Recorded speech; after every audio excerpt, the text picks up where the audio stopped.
This is essentially a lesson in learning to sit with our emotions. Yeah. So step number 2 is learning to label it accurately. So you could refer to an emotions wheel, if anyone's seen those before, like a feelings wheel, which has like the primary, secondary, and tertiary kind of feelings on that wheel. You could come back to Joan Rosenberg's 8 unpleasant feelings. Right. So I'd say you can use one or both of those 2, right? Okay. The third step would be to express it, would be to, for example, I'm a big proponent of writing and to get down those raw feelings onto paper, rather like whether you're journaling about it. So what were you feeling? Where were you feeling it within your body? How did it make you feel in the moment? So what that does too is it starts to help connect the right brain to the left brain. Right brain is very like emotion focused. Left brain is logic. Left brain is also like, okay, so I was okay in the end. My guest today is Amanda Tobe. Amanda is a Toronto-based psychologist, passionate about helping her clients build purposeful careers with less fear. Amanda had 5 years of HR experience in the corporate world, and then made a major career change that led her back to her original passion, which was public speaking. She now specializes in helping professionals, leaders, and students with performance anxiety, i.e. public speaking or interviews, and she supports clients in building their confidence in their careers and in how they speak. From assertiveness skills to emotional intelligence training, she supports individuals, teams, and organizations to hone the strengths they need to communicate with confidence and distinction. Have you ever been in a meeting and looked around and feel like everybody else is just so much more articulate than you? That they just seem to flow with their thoughts and ideas? Or perhaps you've seen somebody speak and they just seem completely fearless and they're so in flow. Well, what you are going to learn about in my conversation with Amanda today is that fear is a real thing. And to be able to have this presence in meetings, in speaking around other people, it's not about learning to be fearless. It's about learning how to fear less and learning how to override the fear. So we're going to get really practical. We're going to hear about some of the great insights and techniques that Amanda uses with her clients. So this episode, if you are somebody who attends meetings and participates in meetings, if you have to speak in front of other people, this episode's for you. You're going to find out some really cool things. Well, hello, Evolve listeners. It's time for another episode of Evolve, a new era of leadership. My guest today is Amanda Tobe. Amanda, welcome to the show. Thank you so much for having me, Carolyn. I am a huge fan of your podcast, so I'm really excited to be here today. Thank you. Now, Amanda, I thought you would be a great fit for the show because you have a pretty diverse background and one that includes working in the corporate, in the business world, and then you did a bit of a career shift and got some training in another area. And that's what we'd like to explore today. So you've got this unique blend of corporate experience, but then also how can we work with people to help them understand this relationship with fear. So why don't we just start off, can you just share a little bit about why you wanted to transition into this new role? What inspired you to go into this new field?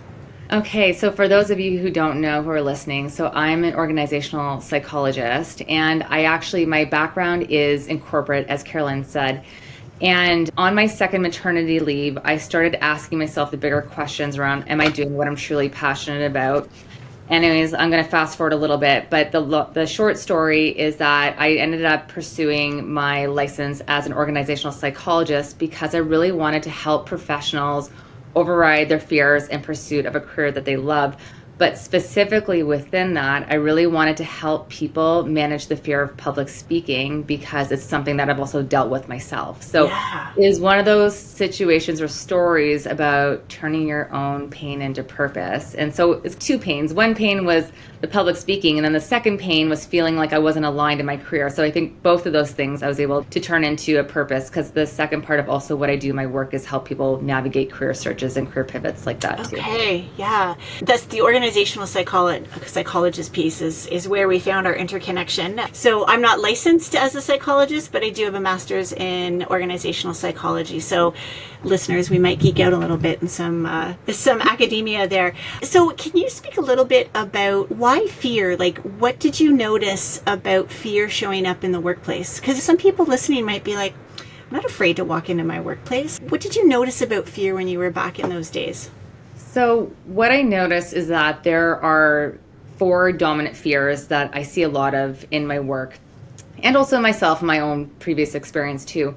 And they would be fears like a fear of negative evaluation, which means, for example, worrying about being liked by other people. Yep. A fear of failure, which I think a lot of listeners would relate to. For example, just worrying about like what's going to happen if I don't do a good job of this presentation. Right. What if I can't execute in my job? And then there's 2 other really interesting fears around. One is like a fear of having power, which I think a lot of listeners also might be interesting to explore as it pertains to leadership, because some people are really afraid to assume those leadership roles because, wait a minute, I'm the one who's in the spotlight and I'm the one who's going to be looked at as the authority figure or as the expert on that topic. And then the 4th fear, Carolyn, that is really, I think, a little bit unique to those with a fear of public speaking is a fear of losing control. Oh. Yeah. And the fear of losing control it's all about, for people with this fear are going to relate, but it's all about having these physiological sensations in the moment and feeling like I'm not in control of my body. I'm not in control of what I'm saying. It could be like, feel like a blackout moment for people. It could feel like they're going blank, experiencing disassociation, and what some people will refer to as like a panic attack, even though that might not necessarily fit the classical bill of a panic attack, but something along those lines. So let's connect the dots here. When we talk on this podcast, we're talking about leadership, and I want to make it really clear. Anybody can be a leader. In fact, when I walk into any workplace, I don't look around and ask for the org chart. I just look in and I'm like, everyone in here is leader. When I hear the word public speaking, I also think that just means like speaking in a team meeting, for example. So is that fair to say, like when we talk about your work and where you're specializing in, it's not necessarily standing up in front of 1,000 people or 2,000 people or 500. Is public speaking as a leader, could it be speaking up in a meeting, for example?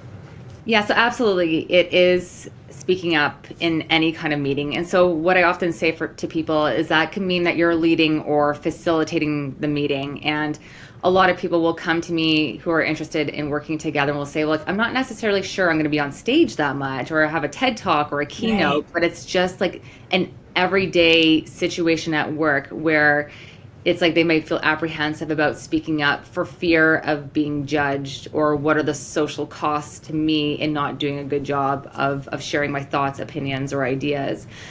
And so what I was going to also share with you is that I got goosebumps when you were just talking about that everybody is a leader, because I think that one of the things that really holds people down with this fear is feeling like this person, we look up to people in godlike ways, or feeling like that person's an authority figure, they're better than I am, they hold the keys to my future or my destiny. And sometimes just feeling like they're above me. And so worried, like sometimes the threats will be perceived as higher because that person is in a leadership role. So I really love kind of your notion about just like everybody are leaders here. Yeah. And it's hard though. We can't forget the fact that there are going to be power dynamics based on positions and reporting structures. But I just assume that everybody has that same mindset that everyone's a leader. So I always like to just sort of level set, because that's not everybody's experience. We've established that everyone's a leader. So if you're listening to this podcast and you are in a workplace where you have to collaborate with other people, be in a team meeting, this topic of public speaking and how fear gets in the way of our ability to speak, it applies to you. It applies to anybody who's in a meeting or speaking in a more formal way. Yeah. Yeah. Or in job interviews. I see a lot of that as well. Yeah. Okay. So where do you want to start with this? Because this is where you specialize, right? In working with people to help them overcome or work. I won't say, is it overcome the right word, or is it working through the fear? So, working through the fear, and specifically, I prefer the word override my fears versus overcome the fears. And that was part of a conversation that you and I had previously, Carolyn. It was just around this idea that I'm really working with people to work to fear less rather than, in the words of Taylor Swift, to be fearless. I really find that when people come to me and say, I want to extinguish the fear, it really reinforces the idea that what they're feeling is a really bad thing. Right. And we, as we know, the most seasoned speakers in the world still get nervous. It's just that they don't have this panicked response to the nervous butterflies that they're feeling. They've come to expect them versus having this reaction to response to what was that? I don't like that feeling. So it's fair to say we don't want to push the fear away. We want to learn to, as you said, override it. But it's not about making the fear go away, right? It's not that we want fear to stop. It's very much of an acceptance-based approach to this, is where Okay. I tend to like to go with it, is words like, let's try to manage the fear. And override it might still mean for somebody that I'm experiencing some nervousness and some fear, but it's not going to influence my decisions to show up or to participate. It's like I'm still going to do it even if I'm feeling some fear. It's like Right. my passion for this or my desire to share or to connect is going to trump the fear. And I think there's a fine line between finding safety and shutting down because the fear is there to protect us.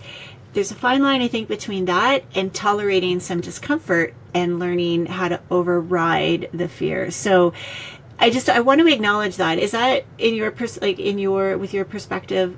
Am I on point there with that? For sure. And also, as you mentioned the word safety, it's another word that I find is extremely important to help people with this, is to start to feel safe in those moments. For example, when their hearts are racing, when they're feeling those panicked types of responses, is we have to start to fill our minds with what I call like positive safety statements of, for example, I'm going to be okay no matter what is one of my personal favorites. And so I come back to that rather than getting carried away by the spiral of doom or the spiral Right. of fear and going down that path. It's continuing to commit to a mindset of I am safe, I'm okay. So rather than scaring that amygdala further, the amygdala is, one of the parts of the brain that is really involved in, it's what we call like the emotional control center. That's a really primitive part of the brain that's responsible for that fight or flight response. So rather than telling that amygdala like this is a really dangerous situation, we need to start to tell ourselves like, I'm okay, I'm not in danger. This is Right. not physical danger. So sometimes our minds, as we have evolved, have just been a bit confused that this is not physical danger here. Because Yeah. for a lot of people, what's really interesting is that when you look at fear is about imminent danger, and fear says do something, you're in Right. danger. And so people feel this need to like fight, flight, freeze, flee, like something. Yep. And so one of the trickiest things to navigate, but where like the biggest ROI comes from, I think, for people, is like learning to say like, I'm not in danger, I'm okay, and I don't need to do anything. Right.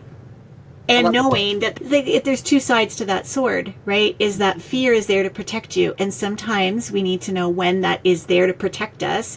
And when do we, again, I'll come back to your word, override it or work. I've used the word work through it. Is it one of the things that Carolyn's perspective is that's a very delicate switch. And sometimes we can learn to just override it in times when maybe we shouldn't be overriding it. It's one extreme. And then other times where we just like anything that feels remotely uncomfortable. Oh, I can't speak. Yeah, no, I can't say anything because we get activated by those physical symptoms of fear. Yeah, I love the word activated because I think that's what it is, that people have this moment of feeling like I'm in the spotlight. So I think there's a lot of reframing that has to happen. And actually, one of the things that I'm a really big fan of is starting to work on the semantics and nomenclature around how we assign meaning and refer to what we're feeling. So what I mean by that is rather than calling it performance anxiety, can we call it performance energy? Oh, love that. Yeah, or rather than calling it a symptom, we call it a sensation. So just starting to make those small shifts, you see how, so part of my goal with people is to help them become more neutral to the sensations that they're having. As you're right, there are certain times when it's a good thing to feel activated, to do something. But rather than to have this response, so for a lot of people with this, it's that their hearts will race and then they'll have this response of, oh no, my heart's racing. And it's like their eyes widen and it's like Right. that whole fear response starts to kick in. So part of my goal is to help people work towards being more neutral to that response, to be like, my heart is racing and that's okay. And that neutralizes it a little bit, so we don't go into like wanna run mode. Exactly. So it's all about that neutralization of it versus rather than, because fear will continue to respike if we're like, oh my gosh, what does that mean? And so for a lot of people, what we do is we're interpreting the symptoms, the sensations, as being a really bad thing. So that's where we really have to help people. For a lot of people, it's usually it's both. It's physiological symptoms and cognitive ones. Okay. But for a lot of people, it ties back to that fear we mentioned earlier around the fear of losing control. So if we can start to tackle, there's a few pieces to this puzzle. Yeah. One of them being the physiological, and then the second one being around the cognitive symptoms, thoughts, mindset pieces, which we can also talk about here. Yeah. Wow. And so what would be one of the first things that let's say you're working with me, for example, even though my mom will tell you, I've never had a problem speaking. There was one time she saw me speechless, and it's when I met my childhood idol, who was Donny Osmond. And I'm not embarrassed to admit that. But that's the only time I ever heard you speechless. But let's say I came to you, I was a client of yours, and what one of the first things you would share with me or help me with to help me manage that physiological symptom? Let's say my heart started racing really fast. So the first step, actually, when I work with somebody, whether it's one-on-one or within my group, is that I have developed this worksheet called Unpacking the Fear. Okay. And so we do a really deep dive into what is the presentation, manifestation, and experience of what that fear feels like and looks like to you. So it's questions like, what am I really afraid of? And really working to get to the root of that. It's questions like, as I mentioned before, what are those physiological symptoms? What are the cognitive ones? What are the thoughts that you're experiencing on overdrive, both before and during? And the situational triggers, there's lots of different questions as part of that form. But what the goal is to start to look at, okay, so what are some of the thoughts? As we tackle the mindset piece of this, we really have to start working on, the thoughts. But one of the other strategies and places that I think binds a lot of people is learning to ride the wave. So what's your response going to be instead to that, as I said before, that negative reaction of, oh no, there it is again. For a lot of people, there's a big light bulb moment when we run through that exercise of like, what does it look like to ride the wave instead? So here's what your status quo is looking like. Yep. How do we want to visualize that response to look differently? So there's a few steps that I take people through with that. Step number one is really learning to ride the wave. We talk about also really important skills like tolerating unpleasant emotions, Right. which is an emotional capacity issue, which people are often surprised is part of what this public speaking is all about. There are some feelings and emotions that are probably just really hard for you that are actually just part of what's driving this fear. Let's talk about that a little bit later, because I want to dig into that a little bit more, some of those unpleasant emotions. And I know you recommended a book that I went out and bought. So let's acknowledge that we're going to look into the emotions, and we'll circle back to that content. Where then do we go? Like, when do we tie the physiological response into that? Is that sort of the third thing? So it's not necessarily in that kind of order. Okay. But I think what's important to look at is before and during. So before is like, how are we going to try to prep your nervous system before a public speaking event or a meeting? Okay. And there are certain things that I like to say to try to incorporate as part of what I call your daily physio. Okay. And there are certain things that I'm like, save this for a special public speaking event. Let's say, so for example, part of your daily physio might be something like, so for example, I'm prone to sometimes slur my words. So part of my daily physio would be some vocal warm-ups. Ah. Right? Yeah. Is that like there's like a whole slew of M's and pronouncing things like with really real clarity? Yeah. So for example, if we're looking to slurring your words, it's sometimes you getting lazy with your tongue and just not being able to like that way. So one thing to do around that could be like tracing the alphabet with the end of your tongue. So it looks like this, like, Oh, wow. so I just got up to letter C. That's all I got Oh, up to. wow. And that just loosens it It up. opens it up. Yeah. So a lot of even speech therapists, I believe, will say, like, just put your tongue out, like just stretching your tongue. Things Yeah. like that. Yeah. So that is something that should be Wow. part of my daily physio. But if you don't slur your words, you don't necessarily need to do Right. that one. So part of the work that I do with people is like I obviously have to tailor some of the strategies depending on Right. what the person experiences. Some people get really also feel nauseous prior to. So like what I've learned actually, and we found this out through my master's research on interview anxiety, is just how variable the symptoms are that people experience with like public speaking anxiety. So for the one symptom that tends to bind people would be your heart racing, but ones like shortness of breath, some people turn red in the face, others don't. You know, some people get nauseous, others don't. Some people get a Right. high pitched voice, others don't. So Mm. all these types of variations in the presentation are going to affect what the protocol and the daily physio, what I like to call for that individual. So daily physio is part of it. And then what I would say is there's other types of strategies that I say for public speaking events. For example, positive imagery or positive visualization. Yep.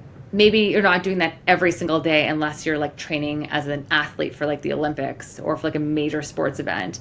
Not everyone has that time to put into that every day. So there's certain things like that I would say part of daily versus part of, during. But one of them, if we're talking about the breath, which a lot of people would experience some constriction with that, Yep.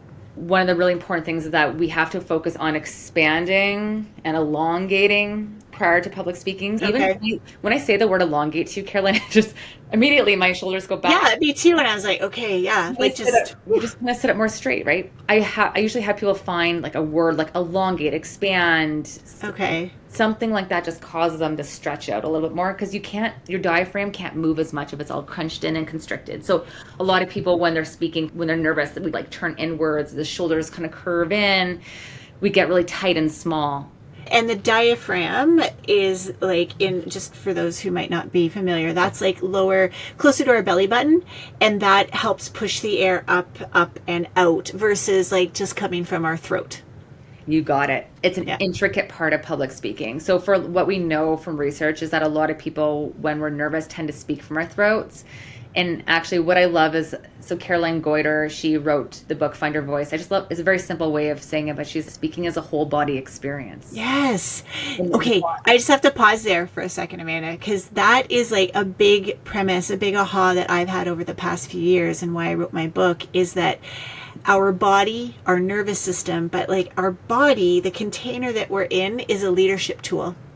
And what you just said there, right? Like our presence and how we're able to speak is so impacted by our body.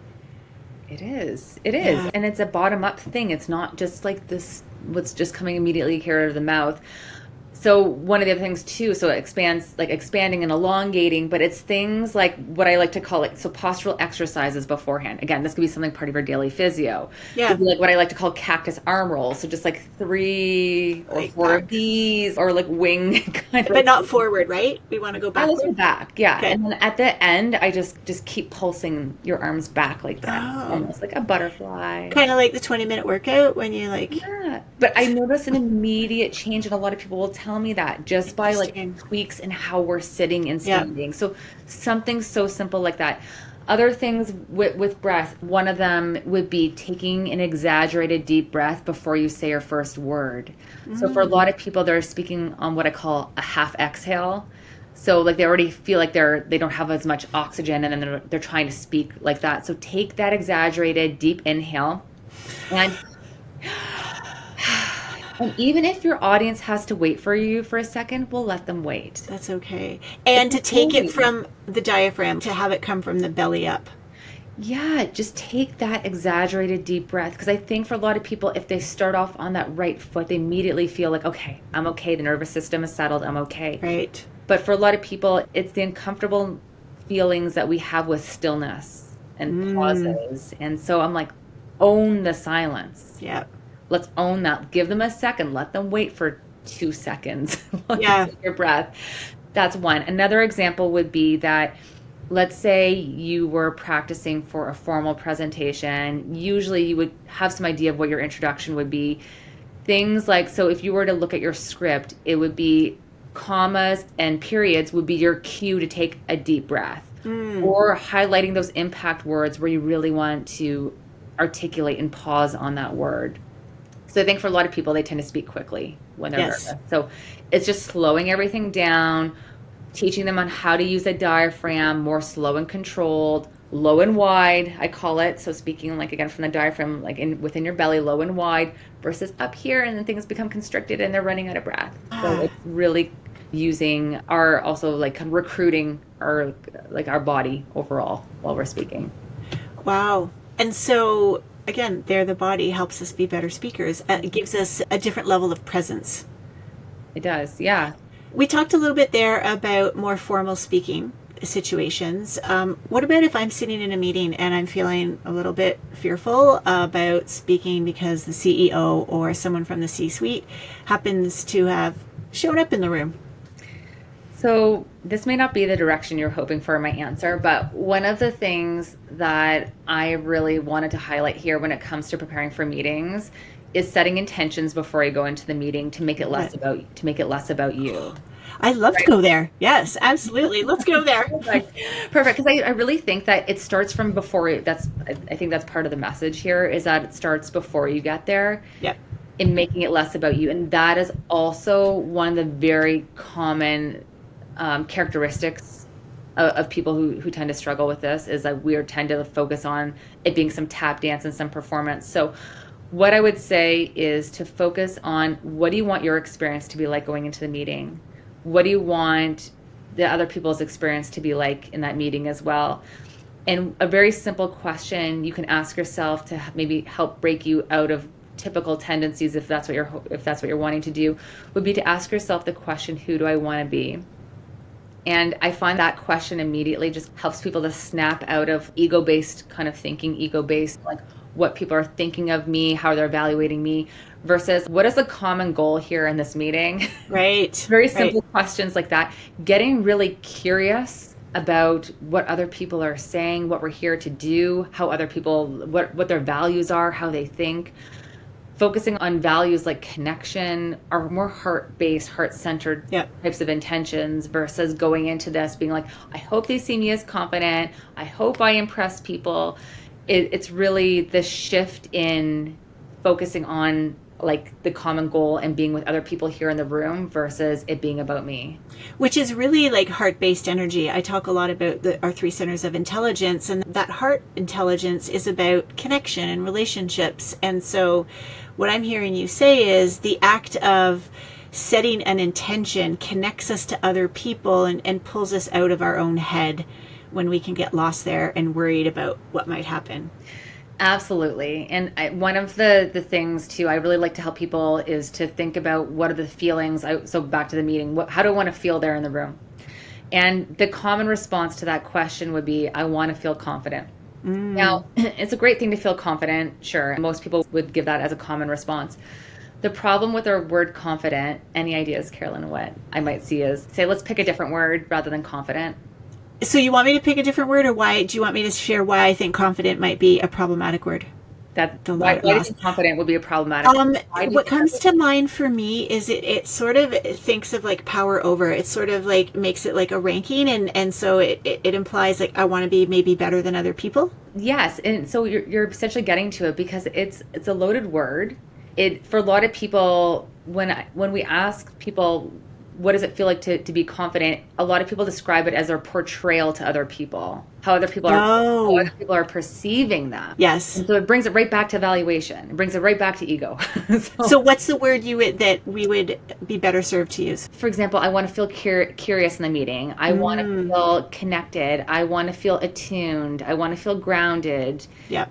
It's picking from a roster of other words that probably have less of that evaluation-based connotation associated with it. I want to feel playful. Right. I want to feel relatable.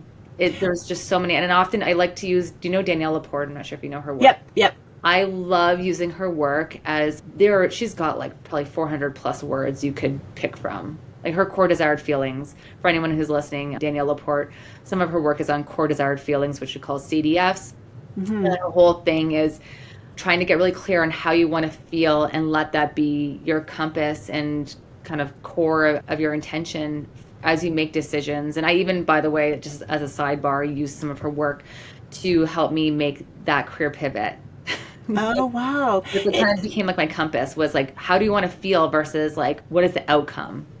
So I bought something from Danielle Laporte too, these morning and evening rituals, and they're pretty powerful. And she just says these 7 words in a very calm, or maybe there's 8.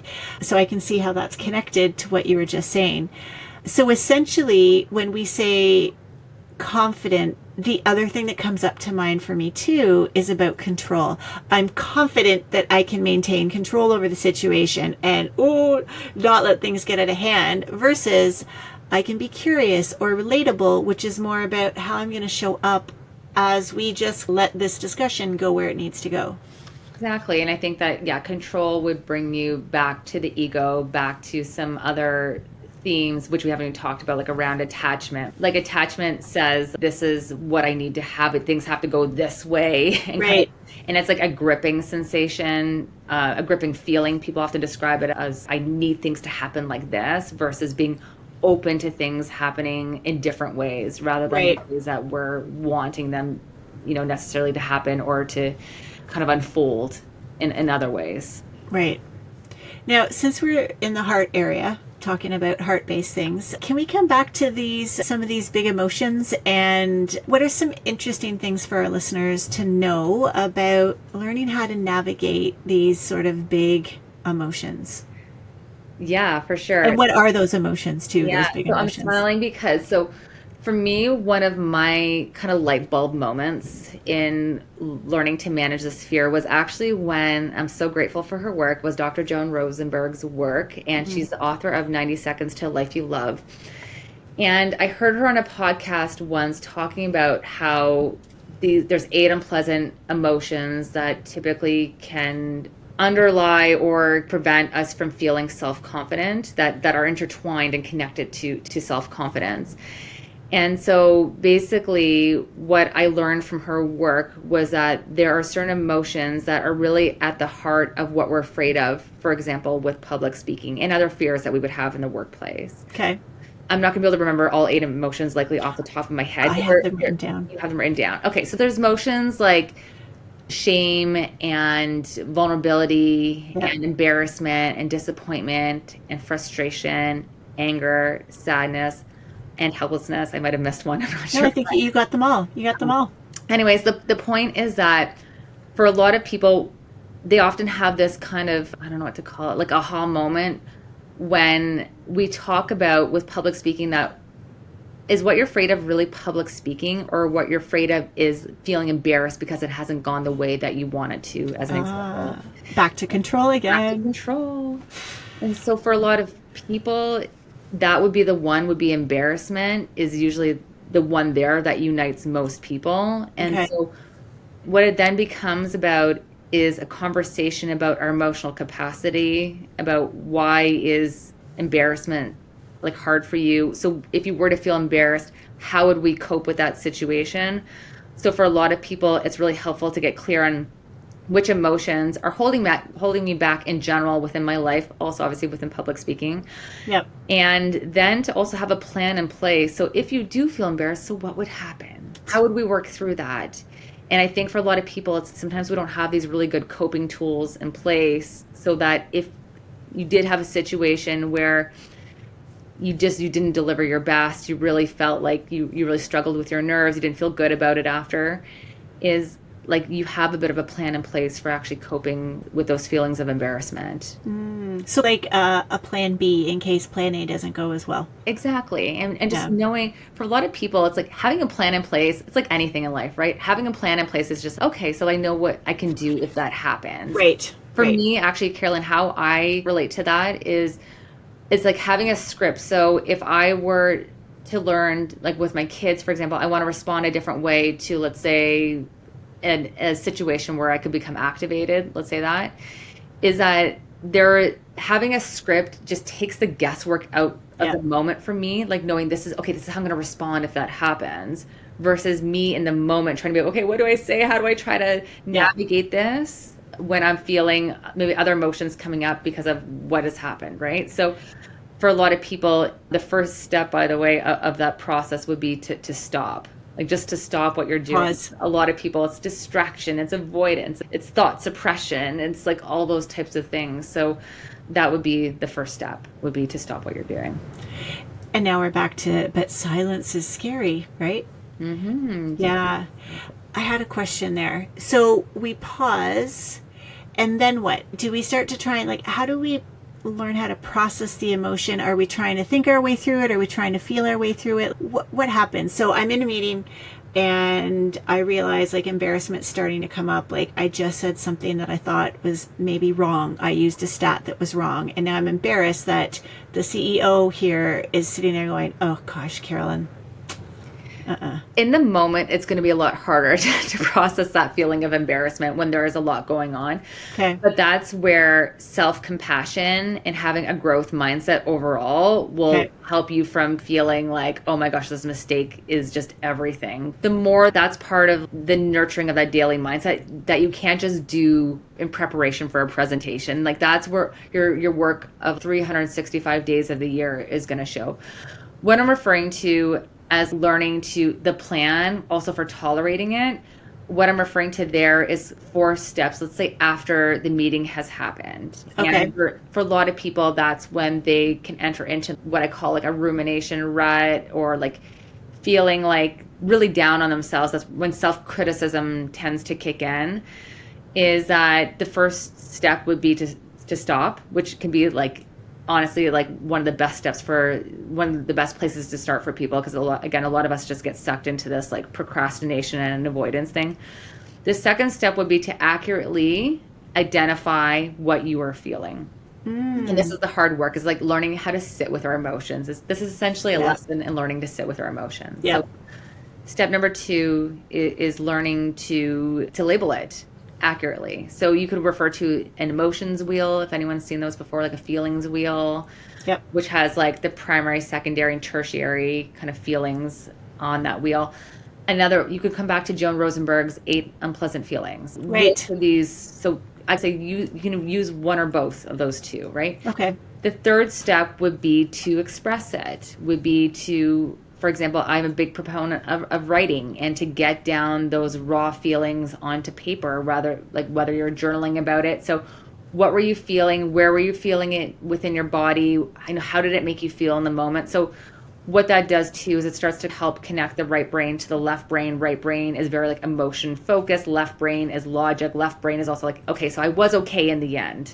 It's learning to express it. You can find guided journaling. I'm a huge fan of Purely Being's work. You can find her on Spotify and on YouTube, lots of free meditations and also guided ones on there. And then the fourth step, which I think you're going to really, based on your work, is learning to release it rather after. Yep. So learning to, whether it's through breath work, whether it's through exercise, whether it's through somatic exercises like fluttering your lips or shaking it off, or spinal movements, or anyway, so there's lots of different options there. Going for a walk in nature, like there's lots of different options. So I really like this process of like being able to sit with it, and then if you're ready, it's, can I move on? Am I ready to release it? And sometimes people have to come back to step 1 again and cycle through that again, or maybe come back in half an hour and try it again. But part of the goal is to feel like, I'm ready to release it. And most people, I think, have that intuition when they feel like they've been able to effectively sit with the emotion. Yeah. Oh, there's so much there. I think why I'm going to guess why you said I would like this part is the work that I've started to do around trauma-informed leadership.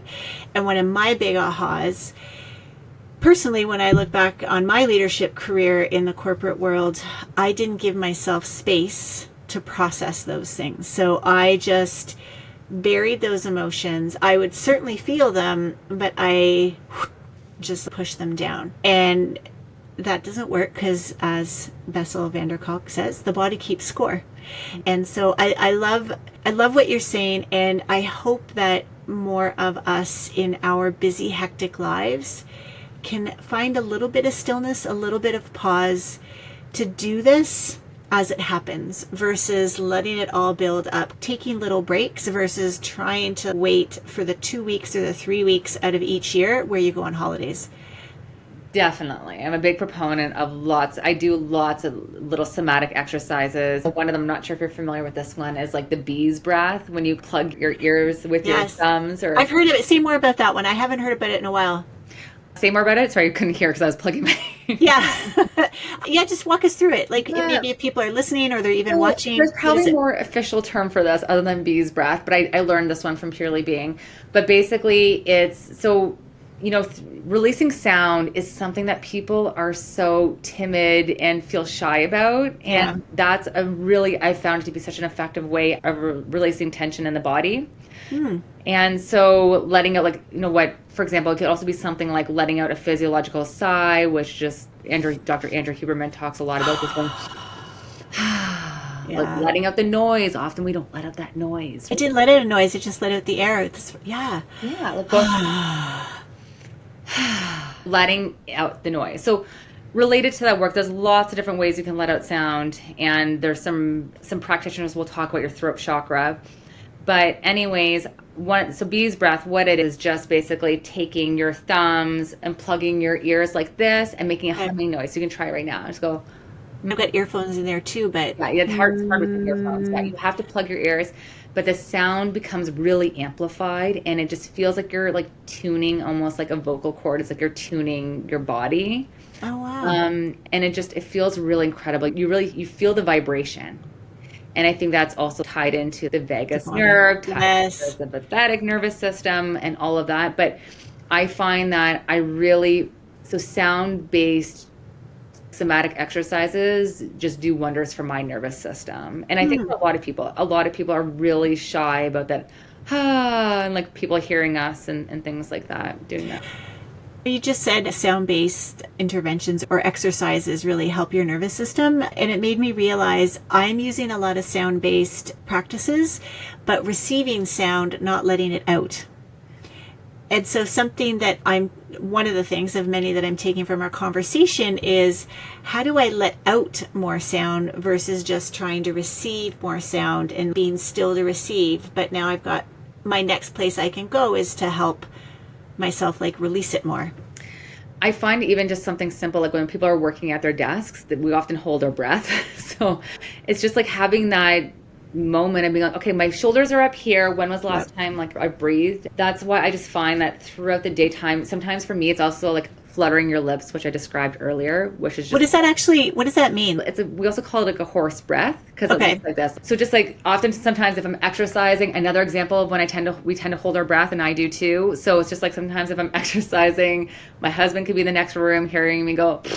Oh, wow. Okay. Yeah, so my kids see it too, and it's just like I've normalized what that looks like around the house. I have to say I haven't done a lot of horse breathing. It tickles my lips and I don't like it. Don't like that one? Yeah. So for a lot of people, for example, that's another one where some people I've worked with before might have like heaving or other kind of like big responses to public speaking. So we've actually been able to find that like fluttering the lips and just that like release and that movement has actually helped people replace the heaving with something more constructive beforehand. I'm going to have to try the fluttering my lips, because I'm wondering if maybe I don't like it just because I don't do it enough. So try it next time if you exercise. I think it's a perfect place to try. I think that's a good place where we tend to get that tension too and hold our breaths, especially for like in ab holds and things like that. Yeah. My recumbent bike is right over there, and I'm writing a little sticky note, and we'll put a little sticky note over there for it. Over my lips, yeah. Well, Amanda, I know you do your work predominantly in the Ontario region, or the province of Ontario in Canada. I made it sound extra fancy by saying the Ontario region. Where can people get in touch with you? I'm sure you're on social. You can tell us where that is. And then, are there programs that you offer that anybody in Ontario could learn more about? For sure. So people can connect with me on my Instagram for sure at dr.Amanda Tobe. My Instagram has become more like my newsletter where I share, like, for example, podcasts like today that that we're publishing, or for example, new upcoming dates for my public speaking group. And so that's something that we didn't talk a whole lot about here yet, but just that, so in January of 2023, so just this past year, I launched my first public speaking groups, and there has just been such a big response to those groups. And one of the reasons why I actually created them is because when I was dealing with the fear of public speaking, I flew all the way to Connecticut to attend a workshop, a 2-day workshop on really designed, that one was designed to help people also to manage their fear of public speaking. So I decided to design my own 10-week group that is designed to help people to fear less and to speak more. And it's a skills-based group. We meet for an hour and a half every week for 10 weeks. And so as Carolyn said, that it is right now designed for people that, can join from Ontario, but I am working towards right now a more consulting-based type of model as well, so that people can join from other organizations around the globe. Oh, so fantastic. That is in the works. That's exciting. Yeah, I'm really excited about that.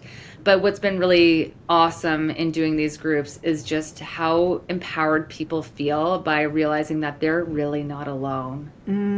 They'll feel a lot of shame who experience this, and it's been really amazing to just see the conversations that happen and just realizing, it's just like normal professionals just like myself who are going through this, just hardworking, a lot of type A types of individuals, high achieving.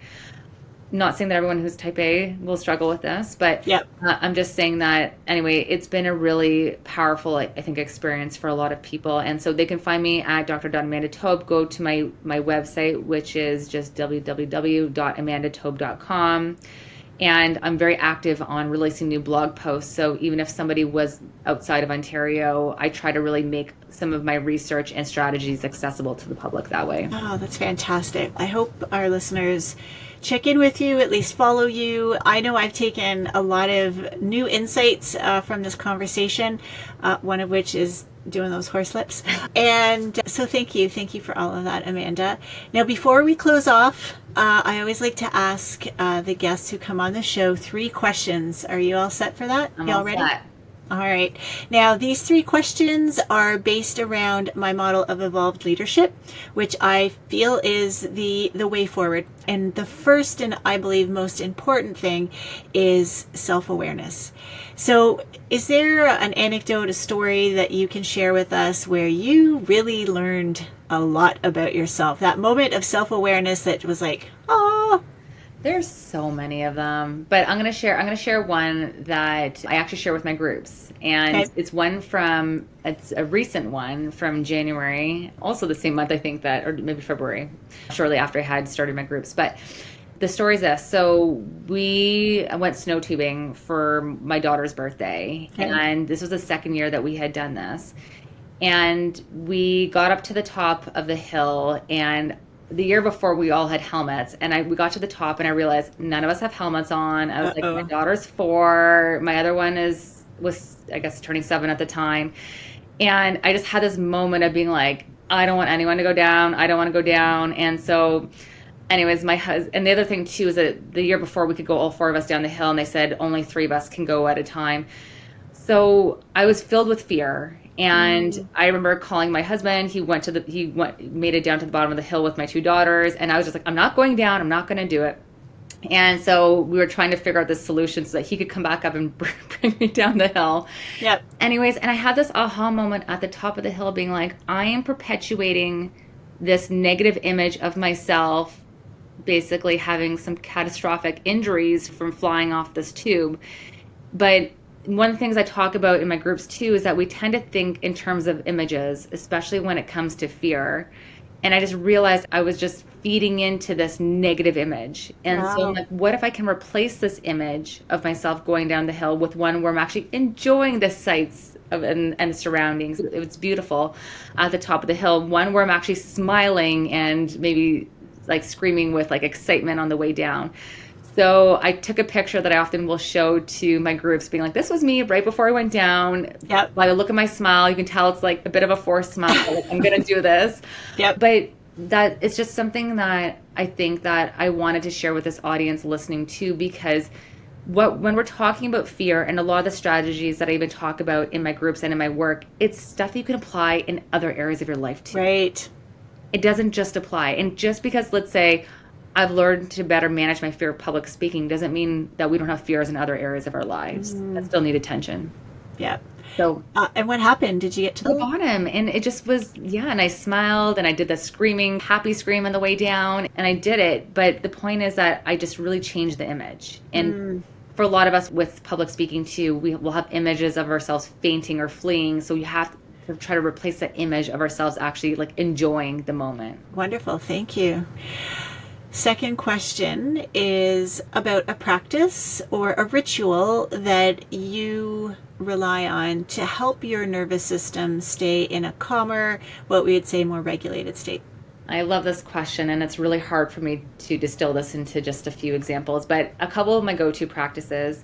One would be daily meditation, and one of my favorite places to do meditation or ways to do it would be legs up the wall, which essentially is, think about it like if your bum is scooted right towards a wall, your legs are 90 degrees up the wall, and your back. And you meditate in that? Yeah, I often will meditate in that, and I often hang out in that kind of like, we call it like, I guess it's the postural exercise. Like it's called legs up the wall if you Google it.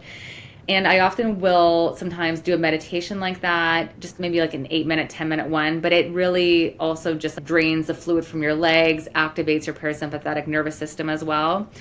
Sometimes I'll do my to-do list for the next day. I have these like tiny little books that I use as well. And I will sometimes just write my to-do list for the next day like that. But one of my favorite practices before bedtime that really just soothes my nervous system. And the final one I just wanted to share too is finding a really good book that anchors you, that where you just read a few words out of it can really just be so soothing. One of my ones that I won't leave my house without if I'm on vacation is A Return to Love. I don't know if you've heard of this book. That's Marianne Williamson. If I, honestly, what I do, Carolyn, is I just open it up to a random page, and I just immediately, it's like my nervous system just kind of comes down. And because you're returning to love. It's just like the title says. It is. So, and then also just back to the fear of public speaking one last time. It's like anytime if I'm feeling nervous or whatever, it's just like, come back to reading an excerpt from this. And it's just all about, and it might sound like cheeky, but it's all about love, and it's all about coming back to wanting to share what I do with people so that can help them. It's not about me. It's not about ourselves. Yep. Making it about the greater purpose of other people. Which is a great segue to the third question, which is about being connected to other people and knowing that we're part of something bigger than just ourselves. So I'm curious, what song or genre of music is coming to mind for you right now in this moment that makes you feel connected to something bigger than yourself? So I'm a big proponent of music. I love music, and I use music sometimes for studying, but I think in answering this question, I will talk about that I really like classics. Like classics from a previous point of my life that create like a happy nostalgia, where I feel like it immediately just brings me back to an earlier place in time where I just feel excited and happy. And so if I put that music on, I find I immediately start to dance or to sing to it, and that just creates a better energy overall that becomes contagious to my kids being part of that happy dance, or then part of my clients getting to see me after I've completed that happy dance. So I think that's where the greater purpose would be, is just that energy and really nourishing our energy, and that becomes part of other people's experience of you, and that can also shift their day.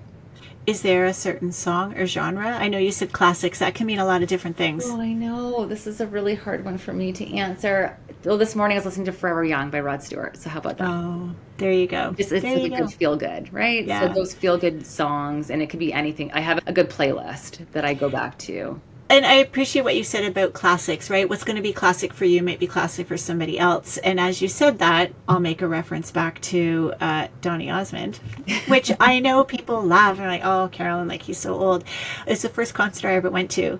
And whenever a Donny Osmond song comes on, I get taken back to that moment, this little 4-year-old with my little glow stick in the crowd, and just this intense amount of joy. That's exactly what I'm talking about. It's just like that song that just like makes it just boost your energy, that brings you back to like, it could be a happy, confident time of your life, a good day, a good week, an amazing month, a good season.